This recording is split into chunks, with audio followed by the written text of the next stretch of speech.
আমাদের চরম সৌভাগ্য আমাদের প্রধান বক্তা জনাব আজহারী সাহেব আমাদের মাঝে এসেছেন। আমরা ধন্য।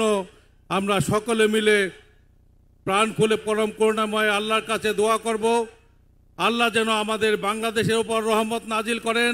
আজকের যে প্রধান বক্তা জনাব মিজানুর রহমান আজহারী, উনি নিজেও কিন্তু এই দেশে দীর্ঘ বহু বছর থাকতে পারেনি। একটি অবৈধ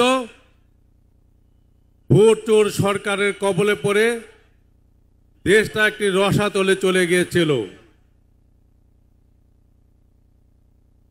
এই 16টি বছর 17টি বছর আমরা কেউ ঘরে থাকতে পারিনি, শত শত মামলায় ভুগেছি।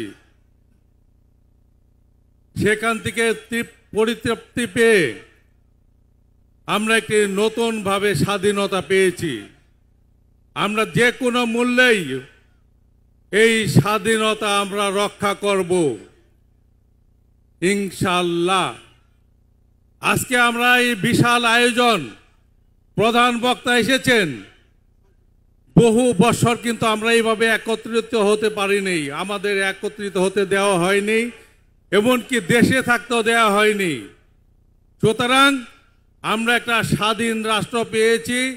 এই স্বাধীনতার ফল আমরা সকলে মিলে একসাথে ভোগ করতে চাই।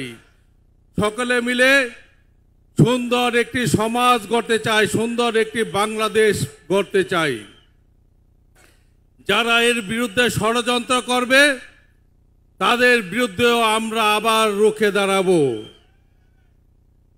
এখানে যারা যুবক ভাইরা আছেন, বিশেষ করে 30-35 বছরের যুবক ভাইরা, তারা জীবনও কোনোদিন ভোট দিতে পারেননি। আপনারা সকলে ভোট দিতে চান না? আমরা চাই আপনাদের সকলের ভোটের ব্যবস্থা করা, আপনাদের স্বাধীনতা আপনাদের ফিরিয়ে দেওয়া। এর বাধা যারা হবে তাদের বিরুদ্ধে আমরা অবস্থান নিব। যদি আমাদের দলের কেউ এর বাধাগ্রস্ত করতে চায়, আমাদের ভারপ্রাপ্ত চেয়ারম্যান জনাব তারেক রহমানের নির্দেশনা, কোনো রকম বিশৃঙ্খলা দলের মধ্যে এবং দলের বাইরেও সহ্য করা হবে না। সুতরাং সকলে মিলে আসুন একটি দেশ গড়ি, সুন্দর দেশ গড়ি, আমাদের আগামী প্রজন্মকে আমরা উন্নতির শিখরে নিয়ে যাই। বাংলাদেশের মধ্যে পৃথিবীর বুকে বাংলাদেশ একটি স্বাধীন এবং সার্বভৌমত্ব দেশ হিসেবে পরিগণিত করি। সকলে ভালো থাকবেন, সুস্থ থাকবেন। আমাদের চরম সৌভাগ্য আমাদের প্রধান বক্তা জনাব আজহারী সাহেব আমাদের মাঝে এসেছেন। আমরা ধন্য। আমরা সকলে মিলে প্রাণ খুলে পরম করুণাময় আল্লাহর কাছে দোয়া করব, আল্লাহ যেন আমাদের বাংলাদেশের উপর রহমত নাজিল করেন এবং আমরা সকলে মিলে সুন্দরভাবে একটি সুন্দর বাংলাদেশ গড়তে পারি। সকলকে ধন্যবাদ।